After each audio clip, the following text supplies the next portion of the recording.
చాలా క్లియర్గా చెప్తా ఉంది సెక్షన్ బిఎన్ఎస్. కేరళలో ఈ మధ్యన జడ్జిమెంట్ వచ్చింది, కనీసం 10 సంవత్సరాల పాటు జరిగితే తప్ప ఇది ఆర్గనైజ్డ్ క్రైమ్ కిందకి రాదు. వీళ్ళ మీద మల్టిపుల్ ఎఫ్ఐఆర్స్ అయి ఉండాలి, నేను చెప్పిన నేరాలు మాత్రమే వస్తాయి. క్లియర్గా సెక్షన్ 111 చెప్పింది.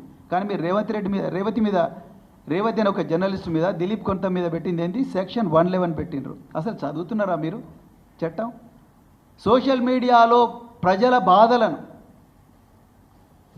సోషల్ మీడియాలో పోస్ట్ చేస్తే, ఛానల్లో పోస్ట్ చేస్తే అది ఆర్గనైజ్డ్ క్రైమ్ ఎట్లా అవుతుంది? నిజానికి ఈరోజు తెలంగాణలో ఆర్గనైజ్డ్ క్రైమ్ చేస్తున్నది ఎవరు?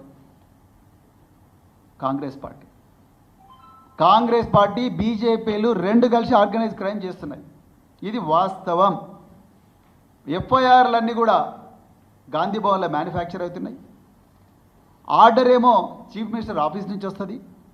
అక్కడి నుండి ఏకదమ్మన 10 మంది కోదాడ నుంచి కొడంగల్ దాకా, అలంపూర్ నుంచి ఆదిలాబాద్ దాకా పోలీస్ స్టేషన్లకు పోతారు.